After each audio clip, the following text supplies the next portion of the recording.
Good morning, good afternoon, good evening. Welcome back to Irene Wairimu Musembi YouTube channel. This is where you meet Irene Wairimu. I motivate, I encourage, I empower, I inspire, train and teach the word of God. So today I'm so delighted. I have a visitor, a guest with me, who happens to be my colleague in the industry, in the insurance industry. We've been doing business with her, but one time she disappeared. Then she reappeared again. I asked her, Kwani, what happened? She was there and she told me her story. From there, I was like, I think I need to host you, Jerioth. And she said, why not? So today it's not just a story out there. No, it's a testimony of God, how He's able to deliver someone. So Jerioth, you're most welcome. You can introduce yourself. Thank you very much, Irene. My name is Jerioth Murungi. I'm a businesswoman. I am in the insurance industry together with Irene. Irene is a very good friend of mine, and both in the office, in the work that I do, and spiritually she has been of much support. And yes. Thank you so much. I want us to go straight to your story. Yes, I come from a county in Mount Kenya region, that is Tharaka Nithi County, and I'm the third born in a family of 4. Schooled and brought up in the village. Just came to Nairobi for my college studies, and then my work life has been in Nairobi most of the time. So for the last, say 14 years, I've been in the insurance industry, up and about. Irene, being in marketing, can attest that I've been a good performer all through with a lot of energy until 2021, that is, say, about 2 years ago, I was diagnosed with breast cancer, stage 2, and the long journey began. Yes. So for the last 2 years, I would say that I've been on treatment. Initially, it started like just some discomfort, and I thought maybe I'm in a tight bra or just some discomfort. Okay. And so I went to see a doctor in Aga Khan, and she told me, Jerioth, I think it's just in the conscious that you have a lump, because after some examination, she said she can't feel the lump. So this discomfort continued, and I got a bit intrigued around it, and so I visited a different doctor, and they told me they couldn't feel the lump. So for me, I would feel this lump, although it was not, it was not the real mass, but I could feel something. So one of the days, as I went about my businesses, I went to Eldoret, and my client asked me to go back to the office and see him the following day so that he could introduce me to the team. That was around 3 o'clock. And so I said to myself, now that I have all the time here, why don't I just step in my referral hospital and request for a mammogram? Okay. So I went there, I got a mammogram done, and the following day I got the results, and yes, the news were broken to me that I had breast cancer stage 2. And so that is how it began. So let me ask a question, just pause there, yeah? For the interest of our viewers and listeners for that matter. You traveled from Nairobi to Eldoret. That's where you got the information from. Yes, I was going for business, remember. Then what happened? It happened that the client, my meeting was pushed to the following day. So I had so much time now on my hands. And I thought Eldoret, being a government hospital, the Moi Referral Hospital, they will not put me into so many questions. Yes. So I just went there and requested for a mammogram. And so they did it for me. The doctor did not ask you so many questions. Why? For me, I went straight to the lab. Oh, you knew what you wanted. Yes. I went to the radiology department and requested for a mammogram because I had already seen 2 doctors who were not so sure if I had. So I just wanted to reconfirm that the lump wasn't there. Because for me, I could feel it, but they could not feel it. Okay. So according to, when I got the results now, I went to see a doctor. And so he's the one who told me that the lump is still very small. Okay. That is why maybe they were not able to detect it from using their bare hands. But the lymph nodes were swollen. Oh, okay. 2 of them. Yes. So I would say there was a bit of misdiagnosis there. And then even before that, I think as I went to my home village, I had done some tests again. Okay. But again, because the doctors are saying no, there's nothing, I think I didn't bother much around it. But so when now I felt it for the second time, that is when I had to do the mammogram. Okay. Yes. So take us the journey. Now, here are the results. Yes. Did you go for the meeting? Yes. I had an early morning meeting that was 9 o'clock. So I went to meet my client with the team. We discussed business, and then once I was done, I went back to hospital and did some further tests because with cancer there is a series of tests that have to be done to determine what cancer it is, how extensive has it spread, blood works and all that. So I was subjected to more tests. So I went back. I did an ultrasound in Eldoret still. And then now I came to Nairobi because I remember it was on a Friday. So I came back to Nairobi, and on a Monday I did the biopsy bit of it. That took about 2 weeks, and I got the results. And it was, they said it was staged at, no, the lump was now positive. I had breast cancer now. That one now confirms further that breast cancer was there. And then they still referred me to more tests, and there's something they call histology. Histology is a breakdown of what kind of a lump this is and what kind of treatment would it require. Cancer is different. Yes, and the treatment administered is also different. I got to learn that there is cancer which is very aggressive, there is cancer which is moderately aggressive, and there is one which is just there. But in either way, all cancer kills. In most cases, in the early stages, cancer is painless, especially for breast cancer. And not many women would feel the lump because I think of the physical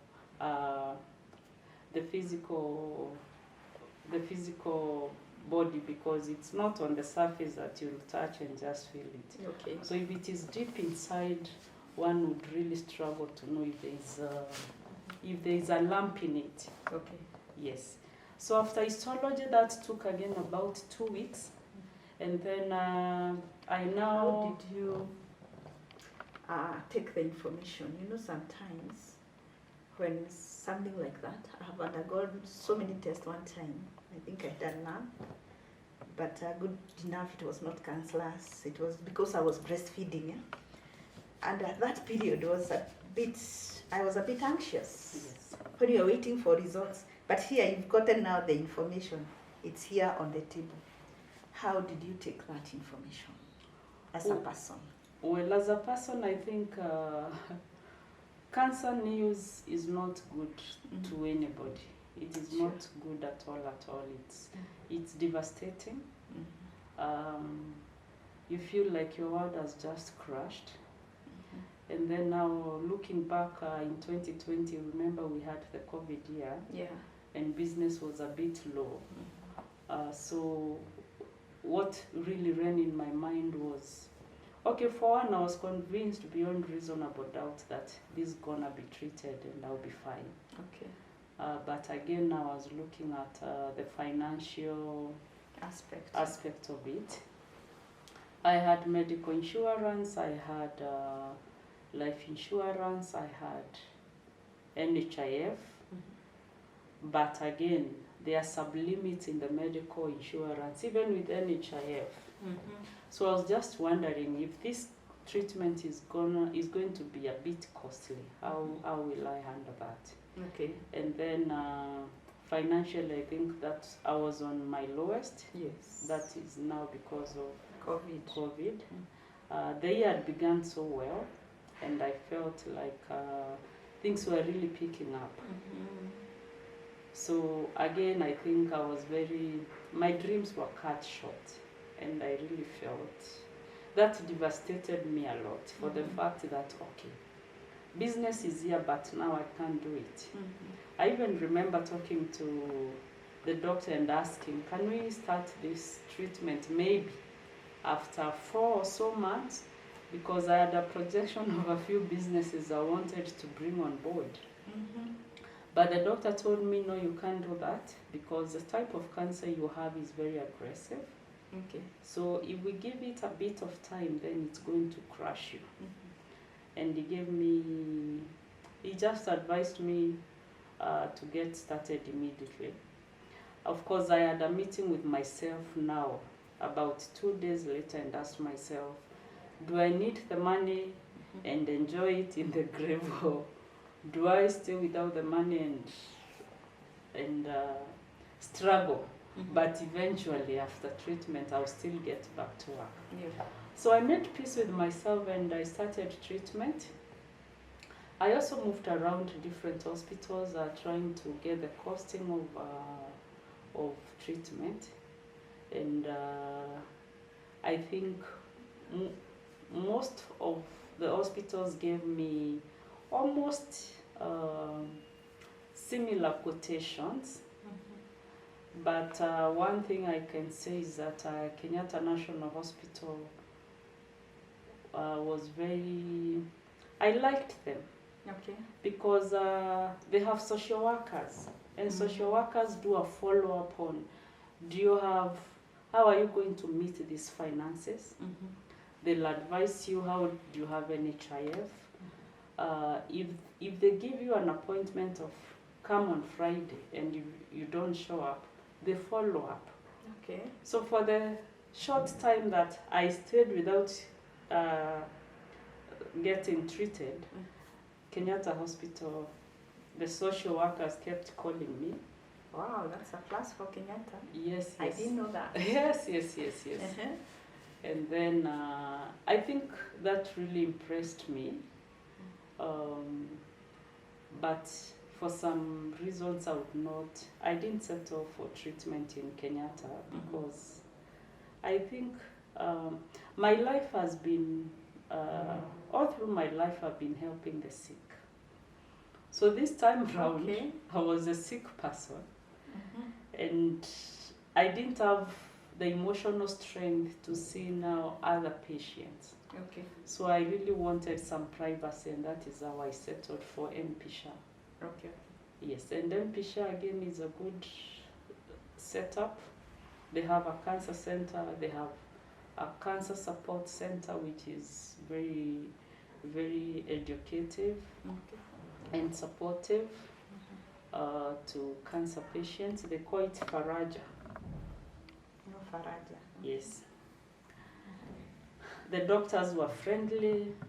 The doctors were available anytime of the night, any time of the day if I wanted to ask any question, because now with treatment, with chemotherapy, there are so many things which comes up.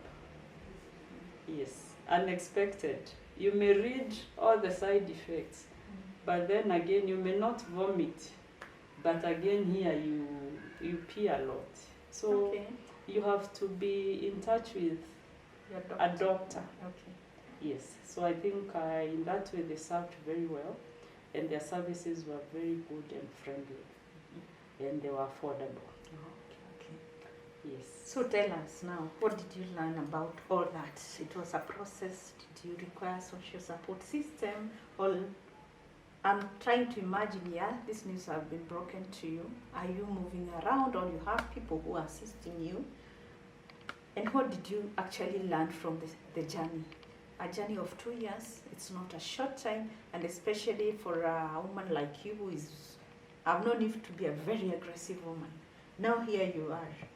It's like you are being told you have to go slow and you have to be on the ground. So tell us the story. Well, yes. With any illness, each one of us needs a lot of support. My nature is that I am a very strong-willed person. Okay. And I don't also like bothering people a lot. So in the first stages when I was undergoing the test, then I used to do it alone. Okay. I used to work out the mathematics alone. I took a bit of time to share the news with my family, my brothers and sisters, and then my children. I have A minute there. I want to understand, because like me, I lost a sister from cancer. We didn't know ourselves until the last minute. So what happens? Because I felt I was at pain when I knew she was suffering, and she never mentioned to us. And I knew very well hers was something which you could tell. She never mentioned to us, wondering. And when she's in bed, we were not able to ask, why didn't you talk? So tell me, how come people decide to keep quiet? Well, you know now, the way we look at cancer is that cancer is a killer disease. Yes. And there's this stigma that is around cancer. And the highest population is convinced that once you get cancer, the chances of survival are very minimal. So in this case, the person now is a patient, like myself. I felt like I've always been the strong one for the family. Okay. So I thought and felt that if I don't shield my family from this news, my sisters and brother are going to break. I'll really crush them. And then for my kids, I'm a single mother. Okay. I felt like if I tell them, they'll get into despair very fast, because they'll be looking at me like my mother. The next thing is that she's going to die. Okay? And so who will take care of us and all that? So I think the person who is the patient at this point in time, the reason most of them do not say, is to spare the family the agony of despair. Okay. Yes, because you don't want to look at me and see me like it's either me or not. You just want to be, Or you want to shield yourself, you want to be alone also. Also the news to them will not be exciting. Yes. Actually, when I was going to Eldoret, I had requested my big brother to drive me there, because I had some work I wanted to work on the laptop as we drove all the way, And I think going to the hospital, From the lady who took the mammogram, she made a facial expression that showed me this There's thing something. is positive. Yes. And the following day when I got the results and the doctor confirmed to me that true, this is cancer, we need to move fast. But trust me, for the whole journey, the whole time I stayed with my brother there, the whole journey from Eldoret back to Nairobi, I didn't mention it to him. I only chat one friend of mine, one that I am so sure she can keep a secret, and for sure she kept the secret. She never mentioned it to anybody. What is the drive of holding such information? You are with your elder brother. One, I didn't want to talk about it because my brother was driving. Yes. And I knew if I tell him that this is what is happening, he'll be so beaten. Oh, And okay. again, remember, I looked very, very healthy. I know. I just looked the Very way healthy. you look and the way I look now. Yes. So I felt like I would give him a real imbalance on exactly, wait a minute. And I'm sure because there are people he has experienced before this cancer thing. So I didn't want to shock him. Actually, he's among the first people now I told that I was ailing. And So how did you break the news to them? Did you call the first each one of them? person, the first person in the family I talked to was my younger sister. We are very close, and I told her, I think I can feel a lump again. I need to go and get tested. Yes, I've always done annual checkups every year. Okay. So even the previous year I'd done a mammogram and it was okay. So again, so I told her that. But when I was undergoing now all these other tests, I didn't mention to her how far have I gone. And by that time she was not around, she was in Mombasa. Okay. So I think we try to protect our people. I called my dad at home. That was after I now got the final results of everything, and treatment was to get started like next week. And I told him, but the doctor said that there is no cause of alarm because it's still at its very, very early stages, so this can be arrested. And then the technologies that are there, the medical interventions that are there at the moment are very advanced. Okay. And I reassured him, I don't have a problem, I'm okay, I have medical insurance, I have NHIF, and I figured out about how this treatment will be. And I asked him not to tell anyone. So you're telling Mzee and then you're giving some instructions. Yes, because You're again, not alone. The times I want some information to specific person in the family, I'm like, don't tell anyone. It's between me and you. and my father kept it such a secret for months. People at home never got to know about it, people in the village, because my dad lives in the village. In Nairobi here now, when I began treatment, I shared the news with a few friends of mine. And I of course, I had a lot of support in terms of spiritual prayers. I really focused on that. So during the season, what I can say is that I learned to be patient and look upon God. Yes. Because one, I wasn't working. After the first 2 sessions of chemotherapy, I think my body took a dive and dipped, and I could stay in bed the whole day. Yes. Just eating, drinking, and taking medication. So I had a lot of time to reflect, and for the fact that I didn't have money to live on, money to pay bills, money to do what, my savings were not there anymore. So I learned to wait upon God For provision. for provision. And I remembered the verse in the Bible that says, "Be still," that says, "Be still and know that I am God." And for sure, I remained calm because I realized, like in my industry, most of the insurance agents that we have around, our business is very demanding. Yes. It requires a lot of energy. So I realized if I start moving around and disrupting the treatment and taking care of myself, then I'll go down the drain so fast. Yes. And I've noted it with my fellow colleagues in the industry, whereby they are diagnosed with the same illness and they still remain as busy, or rather they struggle to be busy.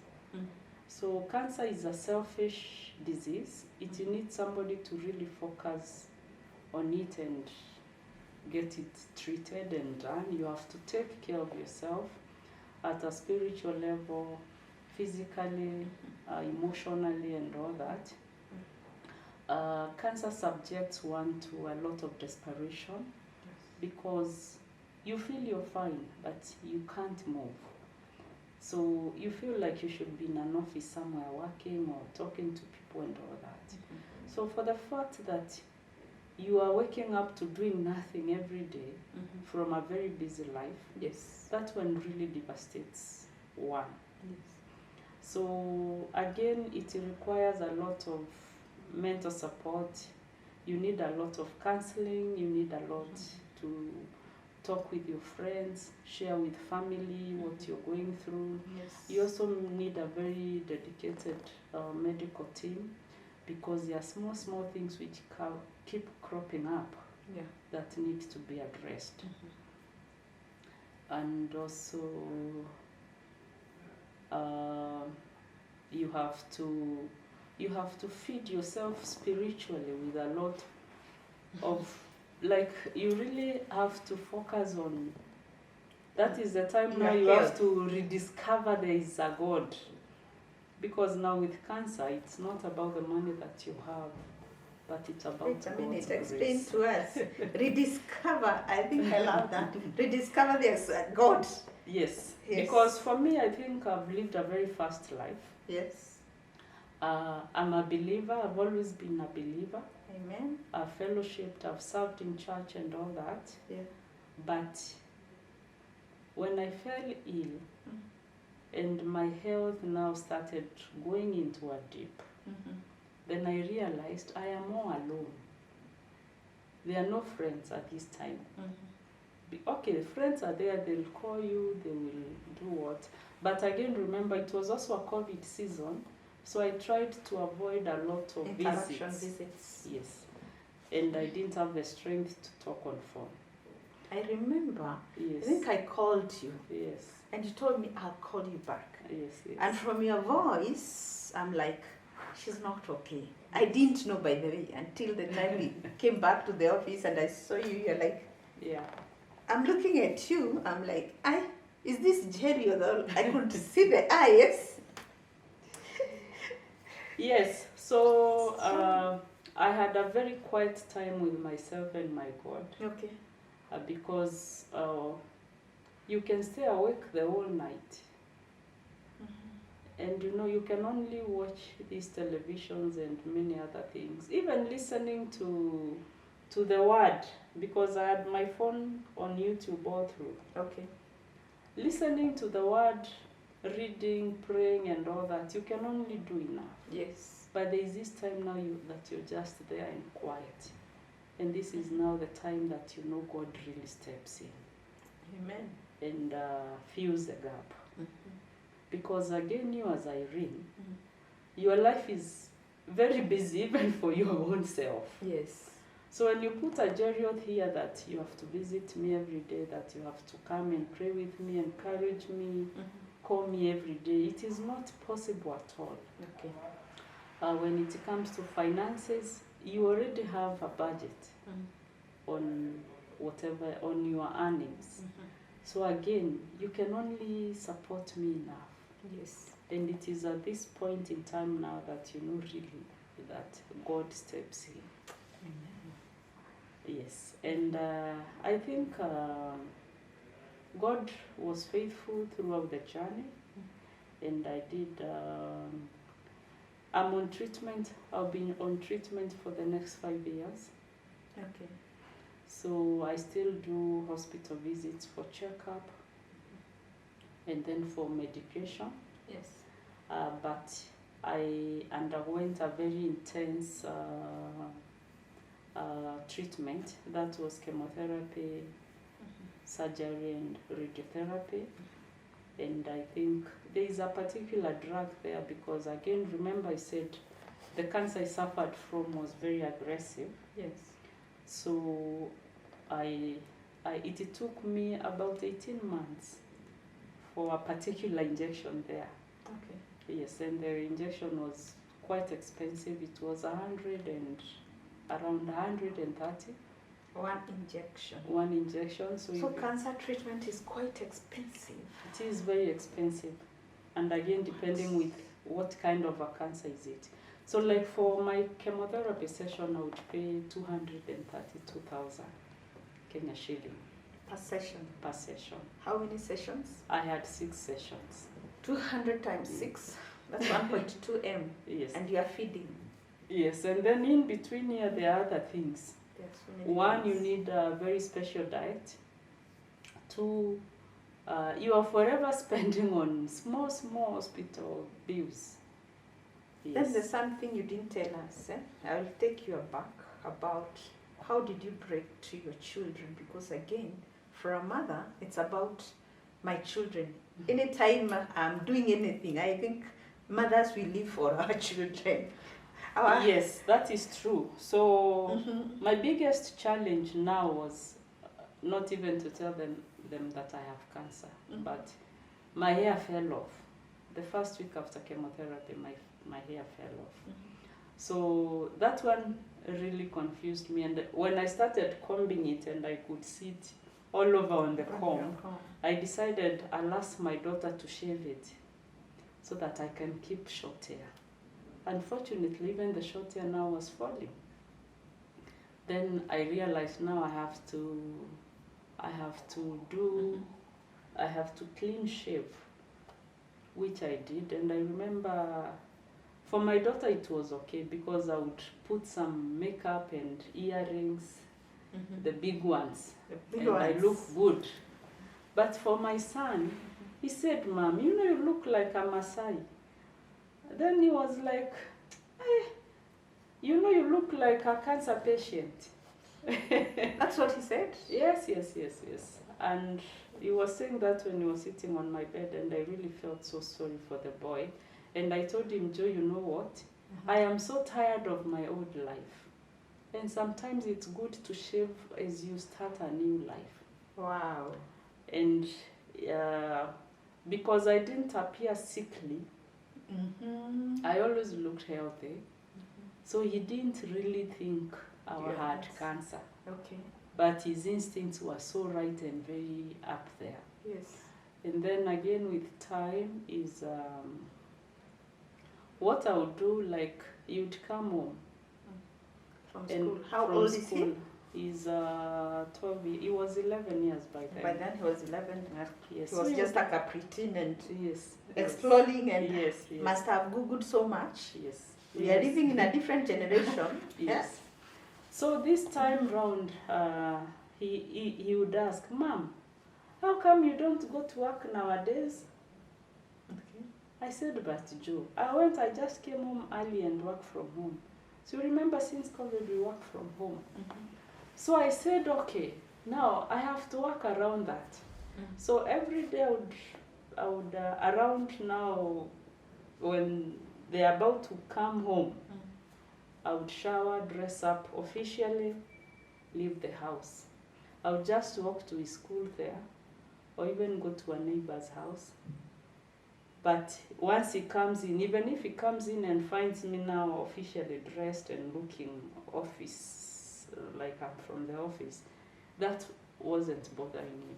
Oh, okay. So you're trying to manage his thinking. Yes, and I did it for a long time until now when...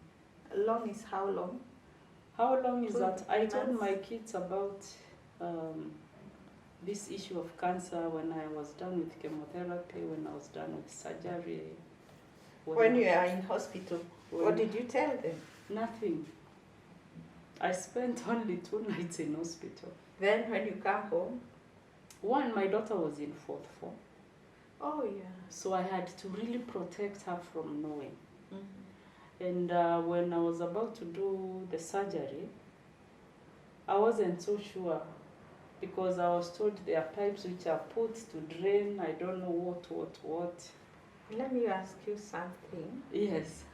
I one time talked with a girl when she was in school. She was never told about the death of the father to protect her. Later, he was even buried. He came to know about it later. I don't know whether she's forgiven the people around the family. I don't know. I've never tried to establish her pain. Could be when she will be giving her story, she will tell us. Yes. But now what I'm wondering from your point of view, because again, I've looked at children many times. Also, I'm a children worker. I love children, I work with them.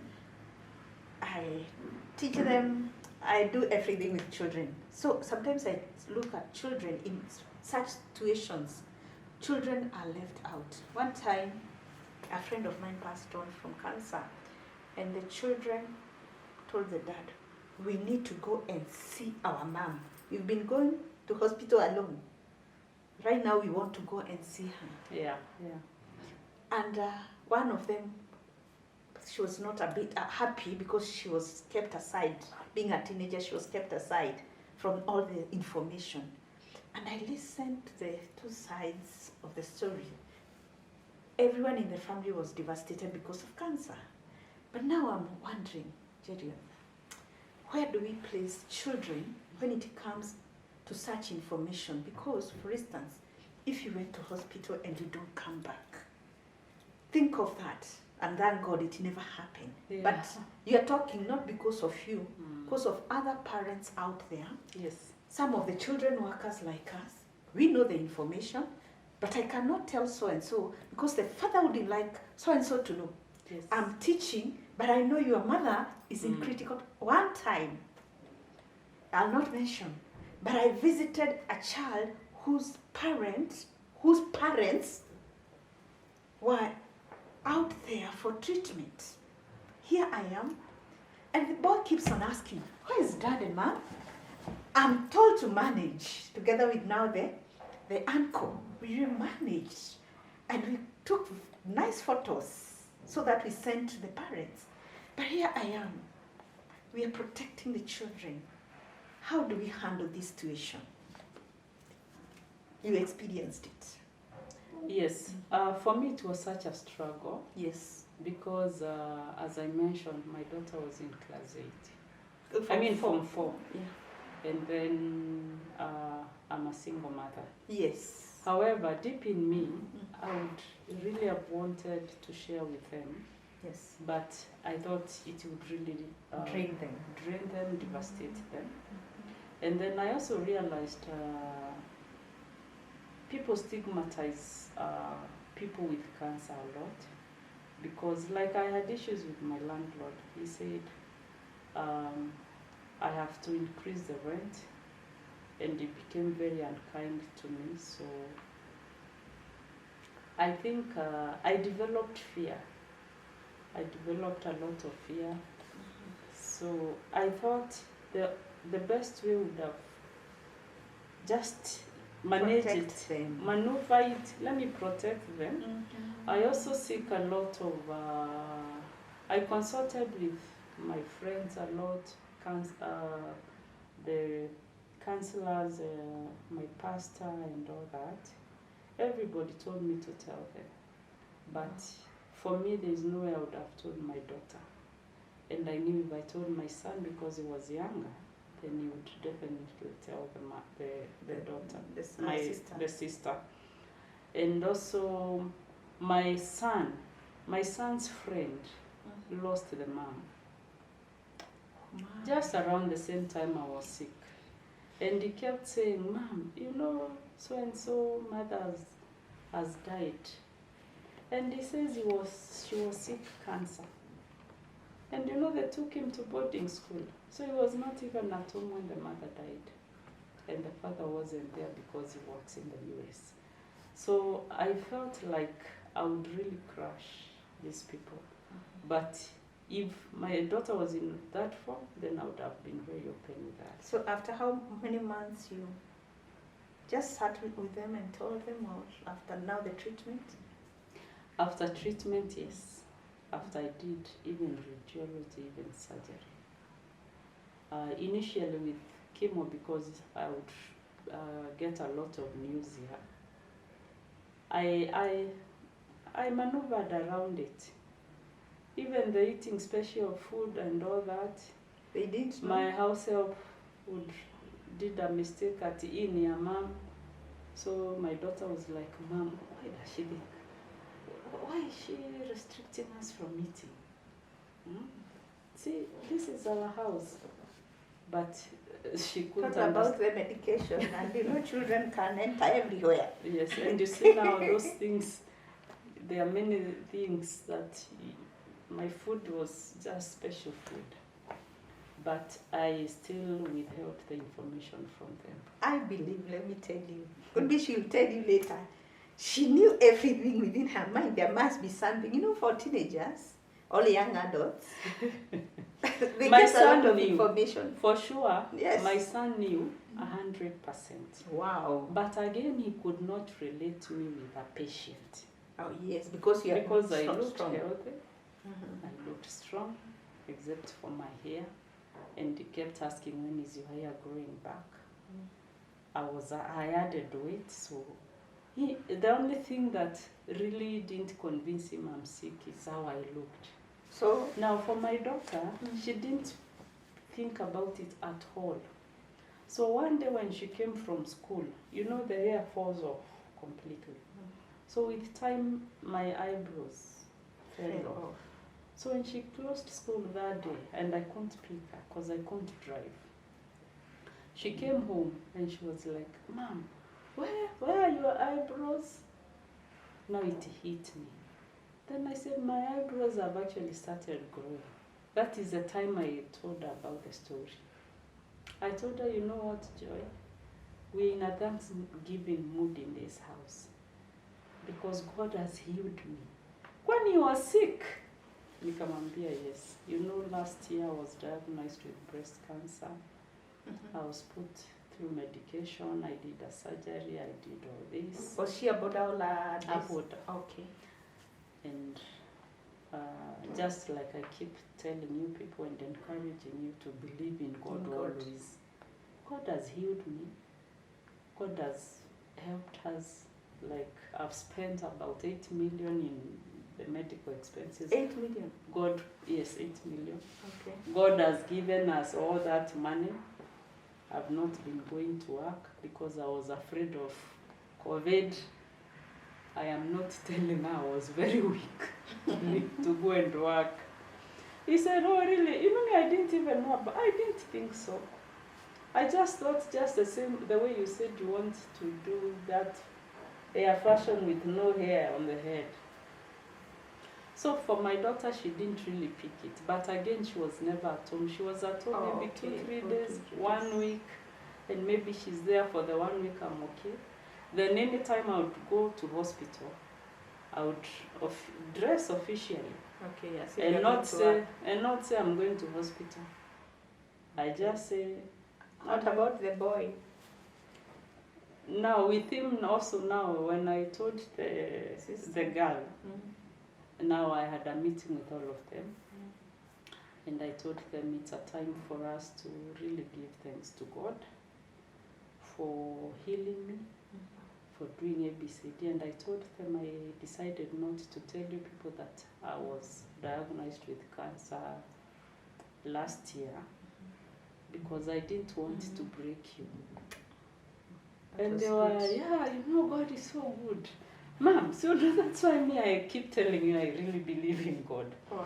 So we talked around the whole thing, and until today we are still in Thanksgiving Giving mood.